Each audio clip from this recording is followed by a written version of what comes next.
All right, so here is another component that I want you guys to do. All right, I want you guys to build a cube in Rhino.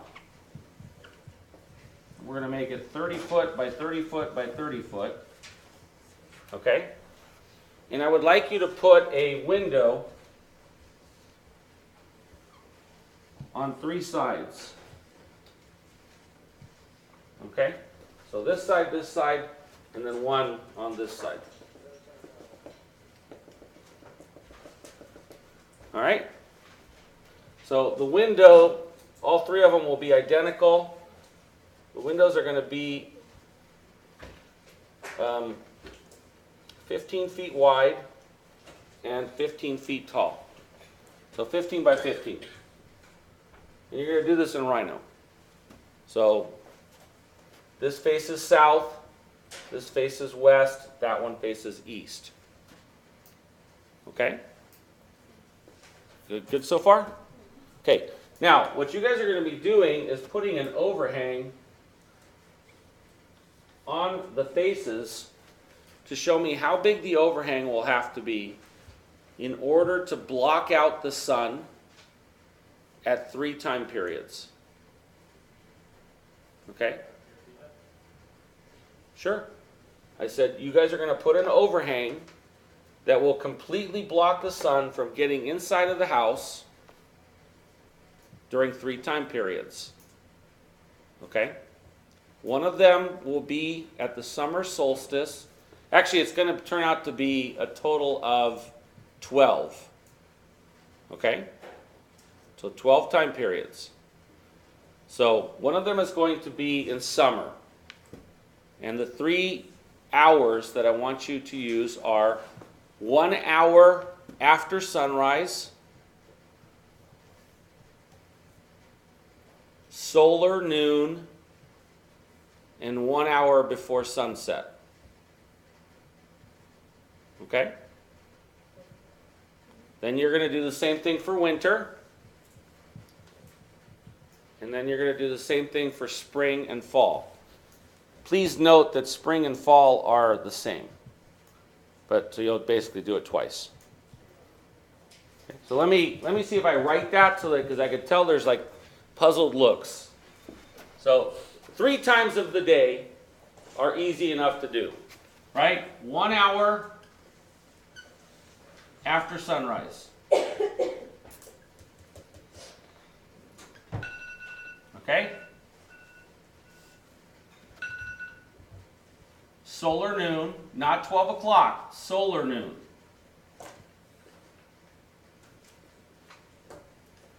Okay? And 1 hour before sunset. Okay, can you guys wrap your head around that? You're going to have to do this for 4 time periods. So this times the summer solstice, the winter solstice, and the 2 equinoxes, vernal and autumnal. Okay? Now, what program are you going to go to determine that?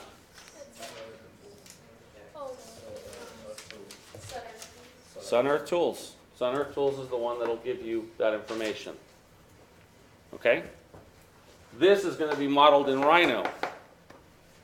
Okay? I don't know which direction north is in Rhino, but I'm almost certain that it's in the positive Y direction. I'm not 100% positive. Does anybody know which way north is in Rhino?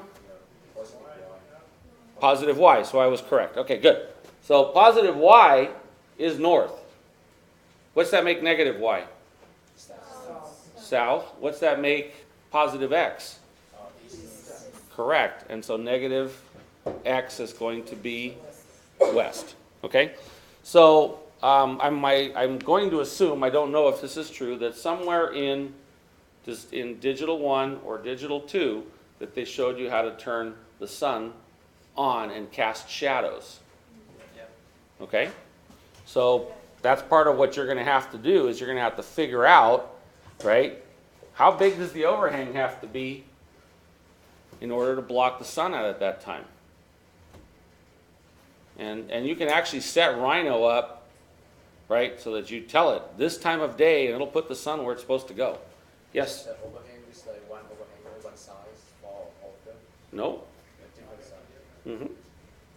Yeah. For sure, the south overhang, right, is going to be different. They're all, you have to determine, how far out do I put it? Does it come out this far? Does it come out this far? Does it come out this far? So for each time we have a different size overhang, or you want one overhang used for all of the times? You're gonna show me, right, a plan view that tells me what the overhang is, right, for each of the three elevations. How far out does it go? Okay. So it's gonna change by the season. Sure. So is 1 cube per season? Mm-hmm. Or just 1 cube for all? 1 cube per season. No, they're all different. Okay, that's what I think. They're all different. Okay? So when you look at it from above, you might have something that looks like this. There's my cube, and it's got an overhang here, and an overhang here, and an overhang here. So that might be one of them. You might have another one that looks like this.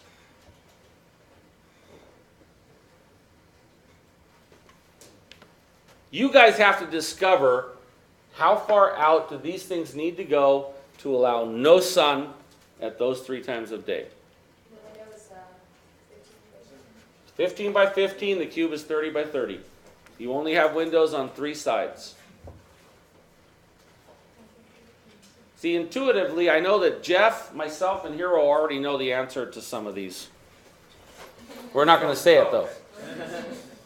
So, okay? So you guys have to go through this process of discovery. Next thing, I want to make sure that I clarify for you guys. All of you are to come back with a site plan that shows me the topo lines for the basin, and you are to bring I need you all to buy a dedicated notebook, a 3-ring binder, not a notebook, a 3-ring binder for this project. Okay? Because in that 3-ring binder, I'm going to start to ask you to put certain things. All of you had to do stormwater calculations, right? I need you to print it, put it in there. All of you today, by next week, you guys are all going to have to do a detailed site analysis for your Claremont site. That site analysis is going to go in there. And from this point forward, everything that you guys generate for this project goes in that binder. Okay? So, go ahead and stop that.